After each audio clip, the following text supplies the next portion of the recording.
Corporación Inmanente. Presencia internacional en medios. Pour nous, c'est en français für unsere Hörer in deutscher Sprache.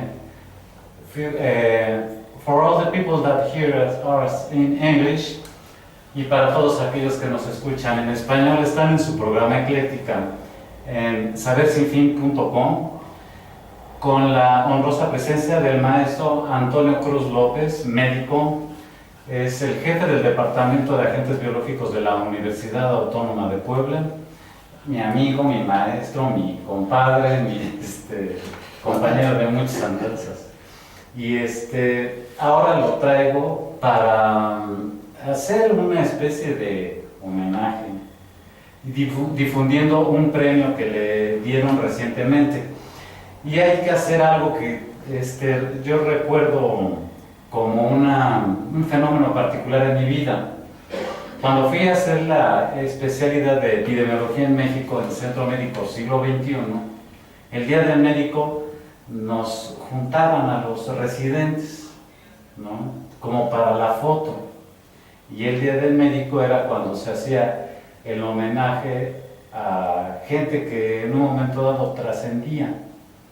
Y en eso, sin que le dijeran a nadie, dicen, para el mejor médico del país, Antonio Cruz López de Puebla. Y entonces aplauso, pasó por su premio, y así como pasó yo me sorprendí. Yo dije, ese es mi maestro, ¿no?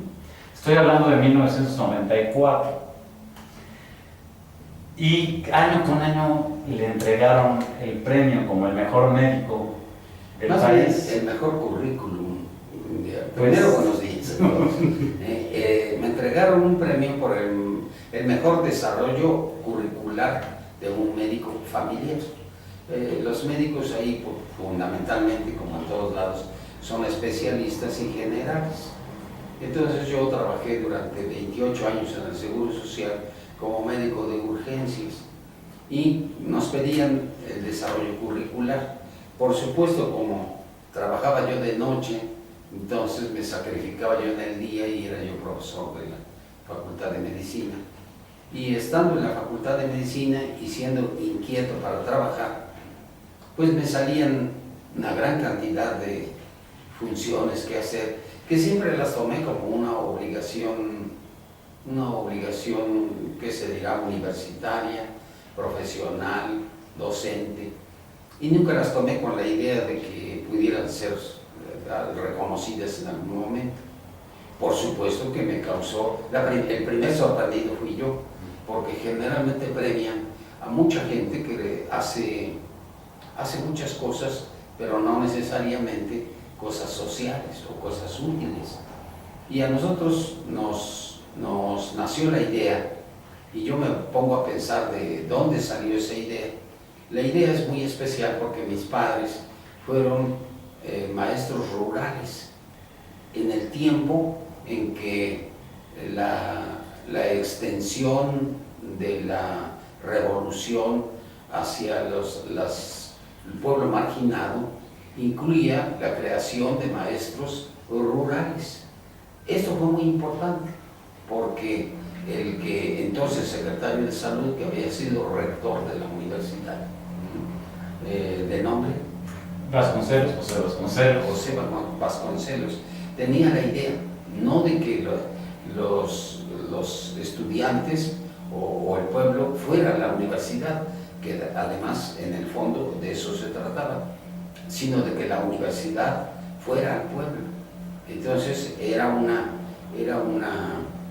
logro de la revolución el hecho de que las poblaciones humildes tuvieran un médico que pudiera difundir los beneficios de la salud. Esto se concatenó con otra opción muy interesante, que cuando yo salí de mi examen profesional, necesitando trabajar porque ya estaba casado y ya tenía un hijo, lo que necesitaba era trabajo, no docencias ni nada. Entonces, saliendo del examen profesional, había un rótulo que pedía médicos para que fueran a hacer el 5º curso nacional de malariología. que a mí se me hizo bolas como se le hubiera hecho a Gordillo, de epidemiología. Y entonces dije, ¿qué será eso? Y entonces voy yo y me dijeron, bueno, usted va a hacer un curso de 6 meses sobre malaria o plasmodium, paludismo. Dije, oiga, 6 meses para una parasitosis, como que se me hizo mucho, pero me iban a pagar, entonces yo necesitaba dinero y entré. Pero lo interesante de eso es que los profesores, entre otras cosas, eran profesores internacionales. Y la fama de paludismo para describir malaria era que había recibido 4 premios Nobel, la descripción del ciclo de malaria. Y entre ellos estaban, primero, describir que el parásito estaba en sangre. Segundo, saber que en la sangre parasitaba eritrocitos y que esos eritrocitos hacen reproducción asexual.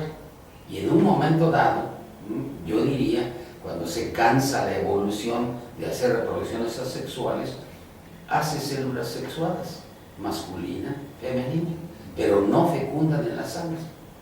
Entonces necesita un mosquito picar, llevarse esa sangre y llevarse las formas sexuales. Entonces se las lleva a su estómago. Ahí maduran inmediatamente. La célula masculina fecunda a la célula femenina, hacen singamia, se dirige el huevo o cigoto a la pared interna del estómago del mosquito. Y ahí comienza otra vez la reproducción asexual en unas formas que van a ser las formas infectantes, en esporozoitos. Los esporozoitos invaden el tejido del mosquito, que yo no creo que ese mosquito esté sano, seguramente debe estar enfermo. Pero resulta todavía otra cosa.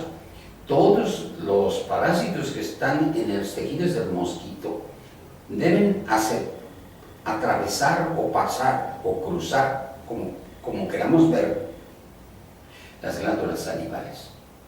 Y ahí se quedan risas, repletan las glándulas salivales, para que cuando el mosquito, por supuesto femenino, desee volver a ovular, tiene que tomar esa sangre.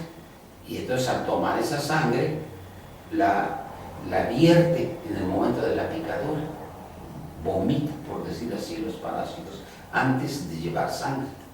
Entonces el paciente, o el individuo más bien que le picó el mosquito, se llena de esporozoitos que llevaba en las glándulas salivales, y entonces comienza una infección. Pero esa infección no aparecía bruscamente en los eritrocitos. De ahí que tuvieron que revisar qué ocurría, porque el paciente, por lo menos durante 14 días, no sufría ningún daño, ninguna enfermedad. Entonces tuvo que haber llegado James para describir que lo que pasaba es que circulaban esos parásitos que había inyectado el mosquito en la sangre durante 30 minutos y después se metían a los hepatocitos, o sea, a la glándula hepática, y ahí comenzaban un ciclo, también un ciclo de reproducción asexual. Entonces invadían las células hepáticas durante 14 días, multiplicándose, diríamos, de manera profusa, abundante. Ya que habían completado una cantidad importante de parásitos, emigraban todos del hígado y se iban a los eritrocitos.